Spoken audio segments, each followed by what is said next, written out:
Dark night of the soul is a crucible of transformation in which you are releasing a part of your identity that you're cherishing, that you really think this is you, but it's dying. And so this ego blindness, meaning that the light is so bright it blinds the ego, and so you're in a period of no man's land, no woman's land. It's just the new hasn't emerged yet, but the old is dying. You feel cut off, bereft.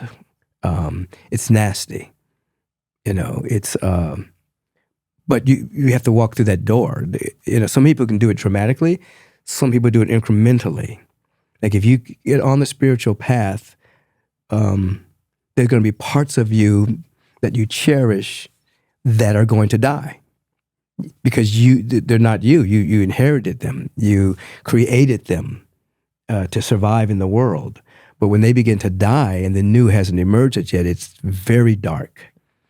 And in certain monasteries and they won't even let you read about the dark night of the soul because they don't want you to use your imagination and conjure it up, and have a false one. They let it just happen as it's supposed to happen. But the dark night of the soul is not what happens if you lose your job, if your mate dies, bad things that happen. That's not the dark night. It's dark. It's sadness. But the dark night is debilitating, and you don't know how long it's going to last. But when you come out of it, you are different. You're more in tune with your real nature and being, and not the part of you that you made, that you created, from being in your family and the experiences that you had is totally different. When did that happen for you? Oh, let me see. I had a dark night pre the founding of Agape. I didn't start Agape until a number of years after I was on this path. And I can remember literally crawling to the place where I meditate. I mean, I was so cut off from everything. And I remember a voice saying to me, saying really in my head, I don't want to be this spiritual. It was screaming out, I don't want to be this spiritual. And it was very dark and very dank. And then at a certain point, it was also made me focus on all my foibles. I was focused on every mistake I'd ever made in life. And I remember at one point, a light got turned. It was like a light went on. Everything lit up. It was like, wow.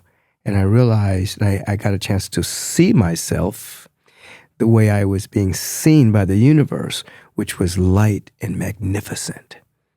It was beautiful. An interesting thing happened. That was on a Wednesday. I'll always remember this on a Wednesday. And I'd been invited to speak somewhere. I didn't have Agape, and I just went. And this energy just flowed through me. I started speaking. It was like magnificent. And a part of my ego said, wow, this is beautiful. I've arrived, kind of vibe. The very next week it happened again. I went right back into the darkness. This same thing. And I realized it was a process I was still in.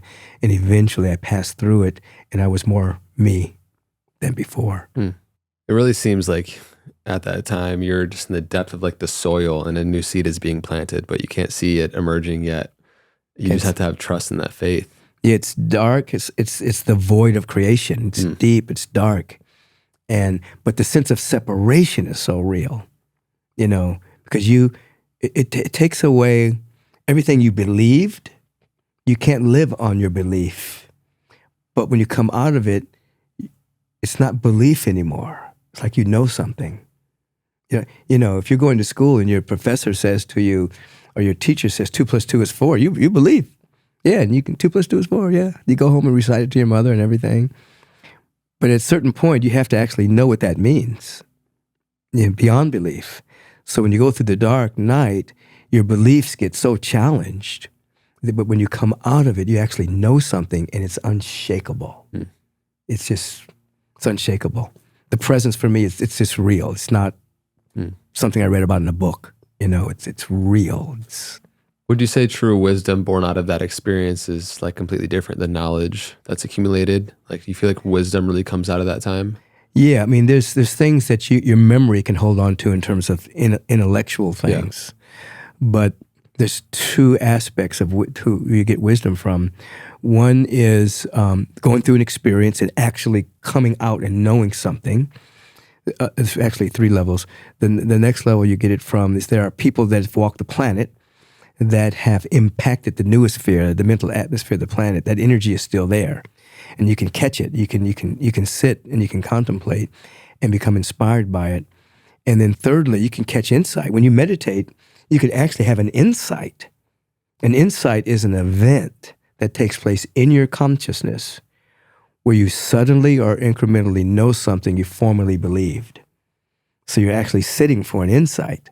So I'll tell people, I'll put people in meditation sometimes and have them feet go to the center of the earth and open up to all of the wisdom born from human experience. And then I have them go through the top of their head into infinity and open themselves up and catch the transformational knowledge and wisdom and insight just from their being as a spiritual being. It's like a remembering, so you can get it both ways. Yeah. But you have to be really interested. Yeah. That really rings true, that you can become such a vessel, a hollow bone for the wisdom that is all around you, for that insight to occur and for you to know something that it's unlike a belief, where a belief, I say often, as a pacifier for insecurity of not knowing, where we feel like we need to believe things. Yeah. But you're speaking about like a deep gnosis that we can arrive at. Yes, absolutely. I call belief a placeholder for knowing. And you believe this until you know it.